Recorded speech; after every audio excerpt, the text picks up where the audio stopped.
7 Gita Verses from Chapter 2 that inform us of the knowledge of deathlessness by Swami Sham. The 7 verses. Sri Krishna said to Arjuna, verse 19, Yainam veti hantaram, yaschainam manyate hatam, ubhau tau navijani to, nayam hanti na hanyate. I tell you that the knowledge of those who think this pure, free being is killed or kills is an illusory mental type of knowledge. The thinking of people who think like this is not true. Verse 20. Najayate mriyate va kadachin nayam bhutva bhavita va nabhuyaha ajo nityaha shashvato ayam purano nahanyate hanyamane sharire. This pure being is never born the way you think separate births of the bodies take place, nor does it die the way you conceive of what will happen to the bodies when they are killed. This pure being is eternal forever. The visible bodies may be destroyed, but the pure being cannot be destroyed and cannot be killed. Verse 21. Veda vinashinam nityam ya enam ajam avyayam katam sa purushaha partakam gatayati hantikam. My dear friend Arjun, when one knows this pure being as eternal existence, without destruction, forever indivisible, then while acting or performing duties, such as dealing with persons of inimical nature, even killing them, that person knows that there is no killing, because he has become one with the source being, the eternal existence. Verse 22. Vasansi jirnani yata vihai, navani garhanati naro aparani, tata sharirani vihai jirnan yanyani sanyati, navani dehi. If you want to hear about the nature of the bodies, then know that they are like clothes that cover the body of a human being. You must know from me that the true nature of the pure being is to shed its worn-out clothes, just as a human being changes old clothes and wears new ones. This is the nature of the pure being. It makes the show or play of bodies and withdraws the show of bodies, which, to ignorant people, appear to cover it. Verse 23. Nainam chindanti shastrani, nainam dahati pavakaha, na chainam kledayanti apo, na shoshayati marutaha.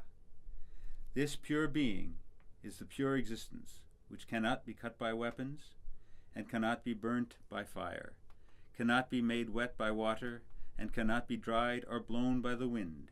It is forever the same self-existing self. Verse 24.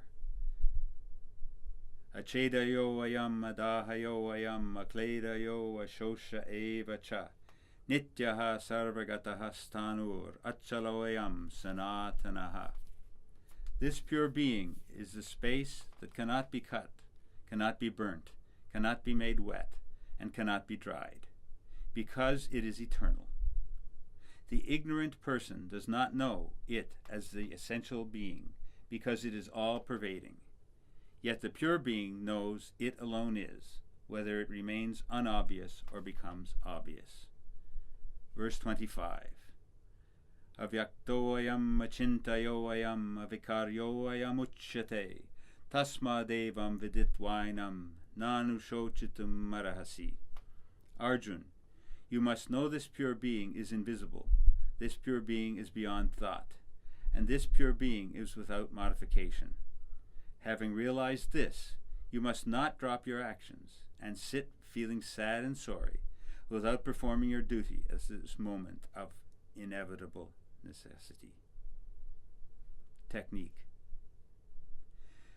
These words of wisdom were uttered by the wise charioteer Bhagavan Krishna, who had realized the essential truth of all people in all ages, and the world as a whole in time and space, whenever it appears. After listening to Krishna, Arjuna expressed that he felt he had gained the higher consciousness, but a little doubt still remained in his mind regarding who he was and who all his relations were. Bhagavan Krishna answered him in verse 45. Traigunya Vishya Veda Nistraigunya Bhavarjun Nirdwandvo Nitya Sattvasto Niryoga Kshematmavan. Arjun, you should be quiet for a few minutes. Watch your breath or pranic energy and think about where it arises from and where it reaches. If you close your eyes, you will realize the source of your breath within the heart of your body, and you will find that the same breath goes back into the space. Arjun tried this. Sitting quietly in the chariot for some time, he realized that he was the space, pure, free forever, and when the body was not manifest, and even now, the same pure, free, forever being permeated the whole body. The body's nature is to change in time and space, but the being is pure. Because of the presence of the pure existence or pure consciousness, which is the power of knowing, or the self-existing self, the body initiates the activity and knowledge of the mind in order to perform action. This pure being has the power to make not only one body manifest, it is a source that manifests the whole universe. When Arjun meditated and gave full rest to the activity of the senses, his realization was the realization of the same pure being. At that moment he realized the space in the cavity of his own heart. It was uninvolved, pure, free, forever the same. This made him aware of immortality, the immortal nature of the source existence, and it made him ready to initiate the action of the body and mind with vigor and without any doubt about the success that would result in victory for him and his people.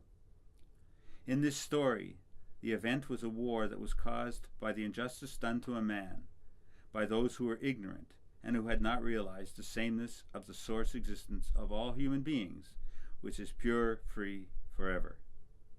But the technique that Bhagavan Krishna gave to Arjun can be recommended to everyone as the means to go beyond the confused, doubtful state that takes place even while initiating action in day-to-day life. Swami Sham has realized that it is possible for everyone to gain real understanding about his own true nature, which is ever the same. One can realize his true nature when he attends the center of his heart and knows for certain on the level of his intellect that all human beings have the ability to know their true being, immortal, pure, free, and forever, which in daily life we understand as truth, knowledge, and love. The true being is birthless and deathless. It is free from confused ideas, such as birth and death, which people attribute to the body. Having become full of body consciousness, a human being is unable to realize the one who is the knower of the bodies and the worldly objects. But when he realizes the existence of the pure, free, forever, immortal being as the source, he attains the knowledge of his real power of existence, which is pure, free, and forever present in his heart. Amaram Hum, Maduram Hum.